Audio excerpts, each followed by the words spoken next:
कर भोजन मुनवर विज्ञानी, लगे कहन कछु कथा पुरानी। पुरानी कथाओं का वर्णन। यद्यप कथाओं के माध्यम से आने वाली संतति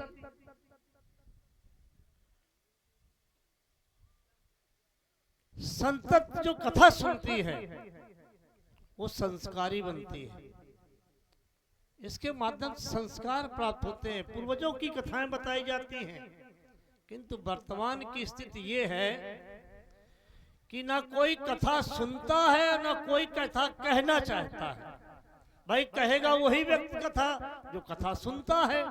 यदि कथा सुनता ही नहीं तो कथा कहेगा कहां से? स्वयं ज्ञान नहीं है।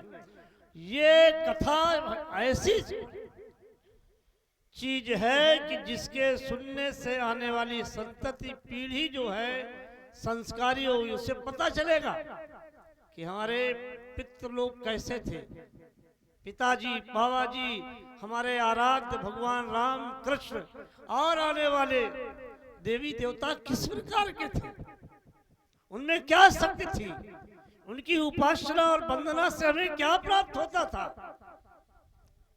आज इसका हास हो गया है। लोग कहना भी नहीं चाहते, सुनना भी नहीं चाहते, बच्चों को संस्कार भी नहीं देना चाहते। भाई जब स्वयं घर में आप पूजा पद्धति अपनाएं, माताएं नित्य प्रति पूजन करें और बच्चों को बताएं तो बच्चे संस्कारी बनेंगे।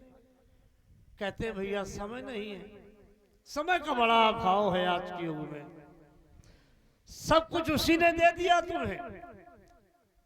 उसने क्या ऐसी वस्तु है जो तुम्हें प्रदान न की हो और आज आप उसके लिए कहते समय नहीं है। जब उसके लिए तुम्हारे पास समय नहीं है तो परिवार के लिए समय कहां से निकलेगा? परिवार अंधकार में हो जाएगा। मानव जीवन प्राणी को साधारणता प्राप्त नहीं होता है। जब प्राणी के अनेक जन्मों का पूर्ण एकत्र हो जाता है, संचित हो जाता है, तब प्राणी को अवसर के रूप में यह मानव शरीर दिया जाता है कि जाओ सुधार लो। मानव शरीर प्राप्त करने का उद्देश्य संसार के आवागमन से मुक्त होना। मानव शरीर की विशेषता साधन धाम मोक्ष कर द्वारा और पाए न जो फिर परलोक संभारा। इसको प्राप्त होने के बाद भी आप अपना परलोक न संभाल पाए, आने जाने से मुक्ति न हो सके तो व्यर्थ हो जाता है मानव जीवन। और फिर जानते हो क्या होता है? 84 लाख योनियां हैं। 84 लाख योनि में भ्रमण करना पड़ता है प्राणी को कर्मों के अनुसार।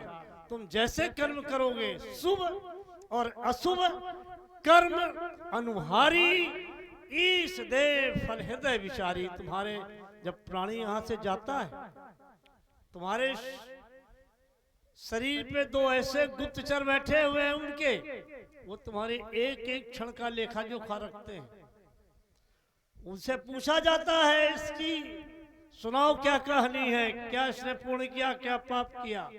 तो बताते हैं चित्तज्ञ, और उसी के अनुसार विधाता विचार करता है तुम्हारे शुभ कर्मों पे, अशुभ कर्मों पर, तब पुनः फिर मृत्युलोक में भेज दिया जाता है।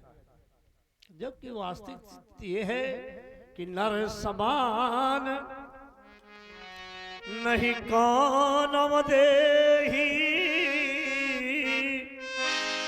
जीव चराचर आचरेहि। मनुष्य से शरीर से बढ़ करके कोई भी योनि नहीं है। देवता चाहते हैं हमें मनुष्य बना दिया जाए, बड़े बलवान होते हैं, दैत्य और शक्तिशाली होते हैं, वे चाहते हैं मनुष्य बना दिया जाए। नहीं मिलता है अवसर, और आपको तो ये अवसर प्राप्त हो गया है। समय है अभी, चेत जाओ, नहीं तो मन पछताई है अवसर बीते। ये कलिकाल है। अन्य युगों में तो तमाम यज्ञ करने पड़ते थे, तपस्याएं करनी पड़ती थी, हजारों हजारों। हमारे यहाँ ऐसे तपस्वी हुए हैं जो कि लाखों वर्ष तपस्या करते रहे। और आज कलयुग में तो सब बुराइयां हैं, केवल एक ही अच्छाई है। कलयुग केवल नाम आधारा, सुमिर सुमिर नर उतरे पारा। आप केवल नाम स्मरण करें, कुछ न करें। नाम स्मरण की भी आवश्यकता नहीं कि आपने स्नान किया है कि नहीं किया है, इसकी आवश्यकता नहीं कि आप जा रहे हैं रास्ते में, हाँ रास्ते में जा रहे हैं, लो नाम स्मरण करो। अपनी गाड़ी चला रहे हैं मोटरसाइकिल, भगवान का नाम लेते जाओ, गाड़ी चिंतन तुम करो, चिंता वो करेंगे। तुम्हारी गाड़ी अपने आप समय पर वहां पहुंचेगी, किंतु नाम स्मरण करना पड़ेगा। यदि आप नाम स्मरण नहीं करेंगे तो फिर तो भैया आप जाने, फिर तो भोग भोगना ही पड़ेगा। संसार का कोई भी ऐसा प्राणी नहीं है जो भोग से बच सके। अपने कर्मों का भोग हर एक मानव को, हर एक प्राणी को भोगना पड़ता है। यदि इसमें चूक गए तो निश्चित भोगना पड़ेगा।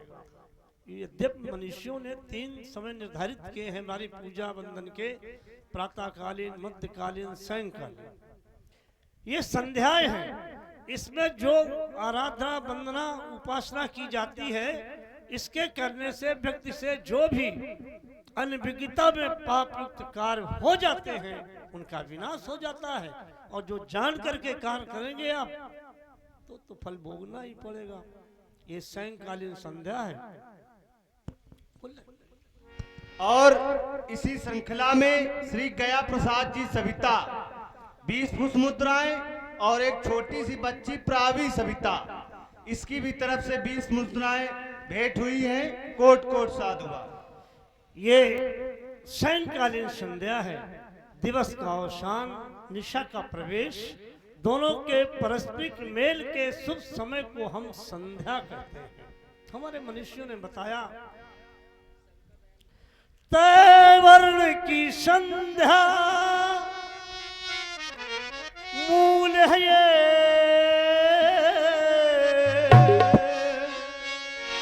इन स्तुतियों को साका जानो। शुभ सुंदर कर्म के पत्ते हैं, फल फूल धर्म करके मानो।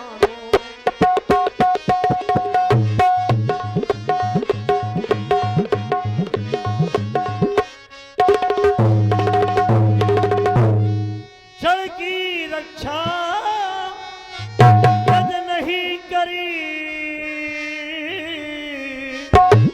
फल फूल सभी मुरझाएंगे। इसलिए करो संध्या वंदन, लख योगी उन हर सामेंगे।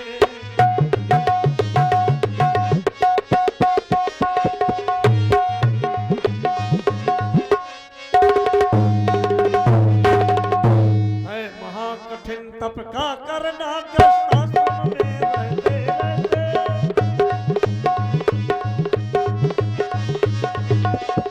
कर्म धर्म करना चाहिए, भवसागर पार करना चाहिए।